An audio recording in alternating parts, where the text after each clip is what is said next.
Greetings, it's Adam with you, Rata non grata, and we have some more new game news or rebooted, remastered game news.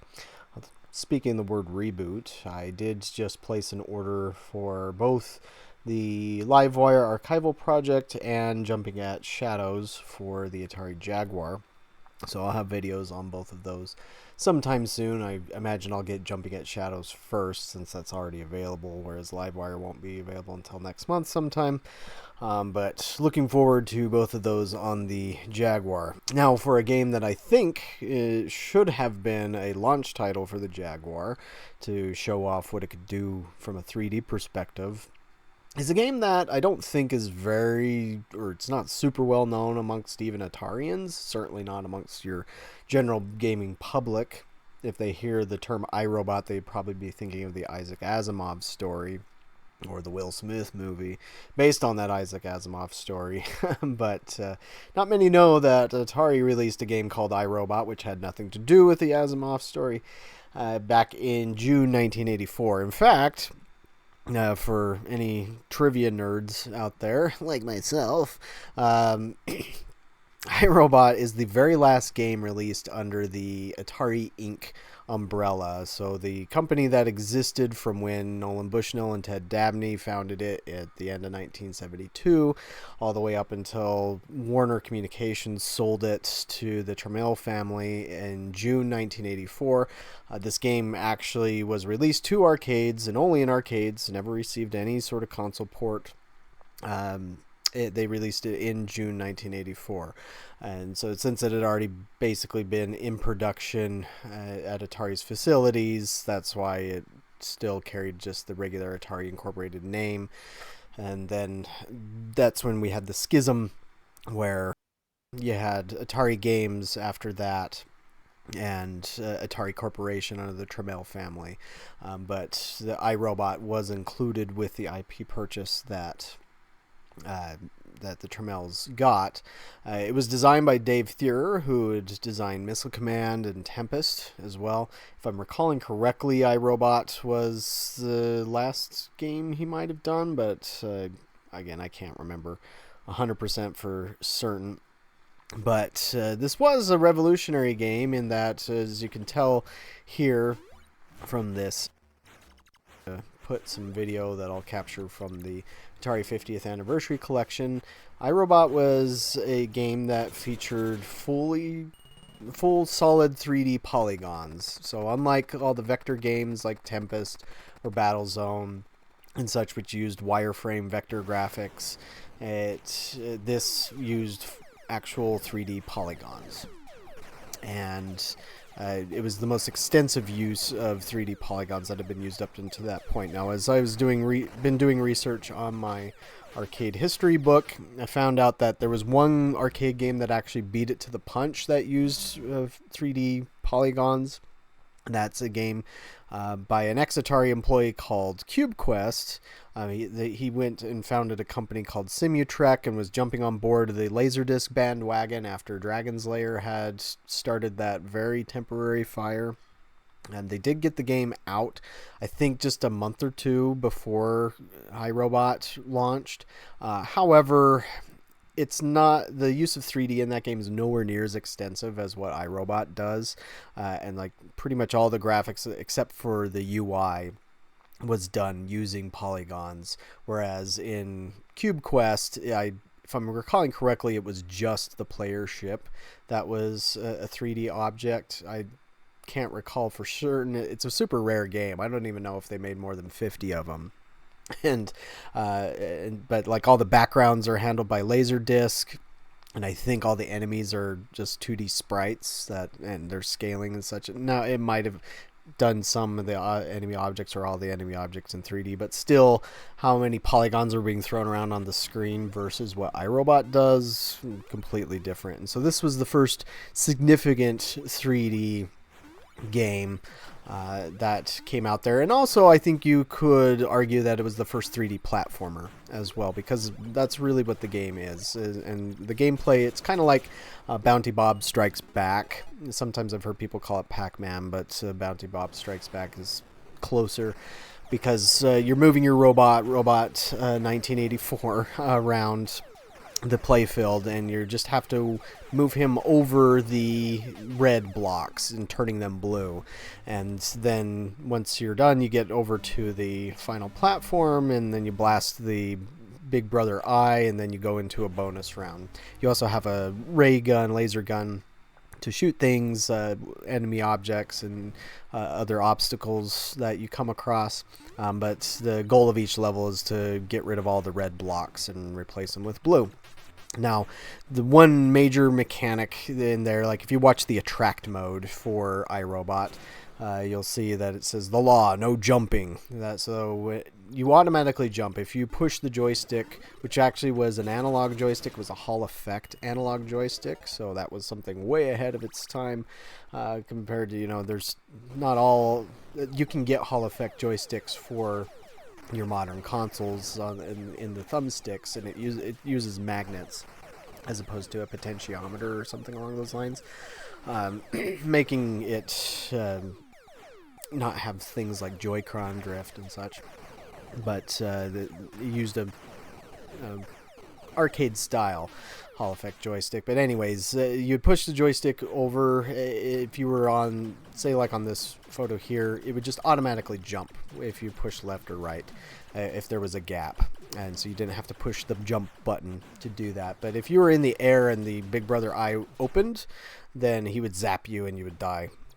And so that's something we'll see in the trailer here. This was, as I mentioned, this was not ported to anything. And in part that's because it just simply was impossible for most home hardware to handle this. Now, I have wondered if the Atari ST could handle it, just because the Atari ST, that's one of the few things that it's known for handling a little better than, say, like the Amiga, was flat shaded 3D polygons that could do those well, and there's several games on the ST that used them. Why the Tremels kind of ignored a lot of the IP that they seem to have just spent a ton of money on buying, I don't know. But iRobot's certainly not the only game that they just seem to have kind of forgotten that they had. But it seems like that would have been a great game to have on the ST, or the STE at least, to show it's like, hey, our 16-bit computer can do 3D graphics. Arcade-like graphics. That used to be a big selling point on stuff. But as I also mentioned, I think this would have made a fantastic launch title for the Jaguar. Could have called it iRobot 2000, which is probably what they would have done. But I'm sure the Jaguar could have handled the basic 3D flat shaded polygon graphics that this had probably better, run it at a higher frame rate, maybe even add more detail, who knows, maybe not. Maybe it would have just been perfectly fine for it, but it seems like a missed opportunity. So that's where it's a little bit surprising that Atari is bringing this back, but they're not bringing it back with just anybody, which is nice. And so let's watch. Detrimental's back and take up a 1983 classic arcade game. For some reason they used a different arcade cabinet than the actual iRobot cabinet. Avoid the eye.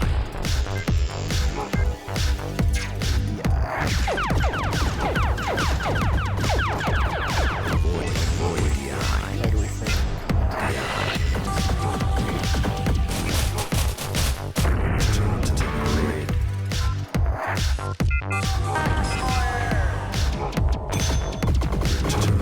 Return to the grid. To the grid. And defy reality.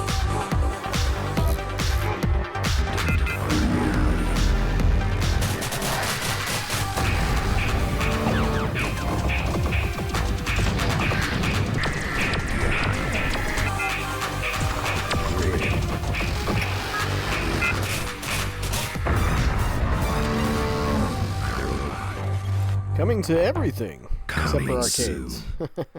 Now, I guess to that, before I get into commentary, do I think this looks like it would fit modern arcades? I don't think it would be a good success, just because it's psychedelic shooters are something that even on consoles is not everybody's cup of tea. And so in an arcade, as cool as it would be to see that, it's just, I think it would need to use a completely different display. Now, yes, there are VR arcades out there like Godzilla Kaiju Wars VR, but again, with this, it probably would have to tone down the psychedelicness of it, which I'm sure Yak probably doesn't want to do since that's part of his vision for the game. But as I mentioned, iRobot came with its own sort of unique looking cabinet. I don't know if that was here. Yeah, you can't really see it too well. But it actually was made to look a little bit like E.T. the Extraterrestrial. And as far as I understand from some research I've done and talking with people that were working at Atari back in 1983, 84, there actually was an E.T. arcade video game that was in development, and it was isometric. But I believe they had designed this cabinet originally for that ET game, but because it got shelved, then other games like iRobot and Return of the Jedi gained that cabinet instead. Another bit of useless trivia, I guess, but why they didn't use that for this, I don't know. Probably didn't have the ready 3D object there. Probably cost too much, but with this, the first time I was watching this trailer, I was a little bit confused. I didn't notice where it said Amador U or Amador U not there, and I was just looking at the playfield. It's like, why does this look so much like the Amador? If you're not familiar, Amador was a Konami arcade game from 1981. That's been more forgotten by Konami than iRobot was forgotten by Atari. But I guess it's just a nod to certain classic arcade games, so perhaps there's some others that it's giving a nod to, not just Amador. But here's a feature. There was a feature that was shown right there that I don't recall that being part of the original one, and I had to, this wasn't the first time that I saw it, but like, see right there where you have those arrows that slide down the play fields. So I'm not sure what those are exactly. But I'm also noticing in the text that it says, try not to kill creatures. Huh. So it's something you have to be careful about because, again, what I remember, I've played iRobot on the arcade. I played it on the Atari 50th Anniversary Collection. Don't remember it ever requiring you to avoid shooting something. It was more just don't jump when the eyes open. And there are some other changes that I guess I'm not 100% certain about yet. I mean, one thing to note with anything that Jeff Minter does is that observing the game being played versus playing the game yourself are different experiences. It's a little hard to describe without going through it yourself. But I learned this with Tempest 2000 and more so with Tempest 3000, that when you're playing one of his games, if you want to really enjoy it, you need to get into the Yak zone, I guess you could call it, or the Minter zone, where you just have to be so hyper-focused on the game itself to really not just enjoy it, but also to just like notice everything and kind of see through all the exploding pixels. Whereas if you're not in that zone, or you're just an observer standing to the side and your brain's not clicked into that sort of focus, it's very easy to get lost in it. And that's where maybe sometimes a lot of people are just like, this looks too crazy, too drug-induced for me. Now, you don't need to take any drugs to get into that zone. But it is one of those things that, again, it's just a little bit hard to describe. And so, again, we can only go off of so much here. But one observation, or a couple of observations, is it seems like sometimes the tiles that you walk over will change back to the color of the rest of the board, and I personally don't like that. It's like I'd like to know for certain that where I've already been, so I'm not like thinking, oh wait, did I miss that? I thought I got that. If that makes sense. Like in the original one, if you hadn't touched it yet, it was red. And if you had, or it wasn't required, then it was blue, and that was very obvious. Now, obviously, that doesn't look as cool and different as something like this does, but it'd just be nice if the tiles that you've already covered don't ever seem to change back into the color of the rest of them. again, if that makes sense. Sound-wise, like the music sounds amazing. Like if this is the type of music we're going to get out of it, and kind of along the same lines as Tempest 2000, 3000, 4000, Space Giraffe, all that. Totally down for that. I'm not 100% sure why it's using like Space Invaders sounds for certain stuff. I don't think that's necessary. The game itself had perfectly fine sounds generated by Pokey and sound more distinctive to the game itself as opposed to, I guess you could say, derivative. But perhaps that's also just for this trailer. I don't know. Or maybe that's just the preference because it's like, hey, that's an iconic sound and it sounds spacey sort of thing. I mean, overall, there's nothing else that looks quite like this other than, again, Polybius, which Yak had done prior to this one. But it's definitely going to stand out either way and offer, in a sense, the 3D platforming that you don't get too often from Atari-style games. Now, another change that I'm not sure about is the robot. So in the original one, it was Robot 1984, and he had little arms, and that he did a little dance after he would finish everything, and that gave him kind of a nice little personality. But this one, it's got the body, which does move around, sometimes separately from the head. But it has horns on it, so that's definitely more of a Jeff Minter trademark there. I guess it'd be cool if you could pick different robots, have different character select screen sort of thing, and go with your preferred style. Okay, I see now that those arrows are just your shots. In the original one, as you saw from the footage earlier, they were the yellow shots. But I guess, unless I missed it or if they didn't show it, it doesn't appear that you do battle with the big blue 3D head. It's mainly just focused on the eye, which, of course, is also a major element in the original game, too. It's not as ominous there as in the original as it is in this one, where, it's sitting there all the time and you really have to be careful as to when you decide to jump to not do that. But yeah, I'm still happy to see an old Atari IP that's otherwise been ignored by the company for many decades to finally get some love. And I don't know that I could think of anybody better to be working on it than Jeff Minter, even if some of this style is not, again, everybody's favorite way of seeing things. The last thing I'm wondering about, as far as it comes to iRobot, is whether or not this version will have the doodle feature. The arcade game actually had this highly unusual mode in it where you could just draw with the different 3D objects. Now, Yak has included this before in games like Tempest 3000 had this. I can't remember, or it had something similar to it where you're looking at different objects, and it wasn't exactly doodling, but it seemed kind of to have been inspired by this feature that was included in the original arcade version. And so I have to imagine it will be there, but it was, again, highly unusual for an arcade game to have this feature that wasn't really a game. They called it the non-game, I think it was, where it was just letting you use different 3D objects and you could draw some odd things with it, and seemed very experimental, kind of tech demo-ish, but in its own unique way, kind of cool.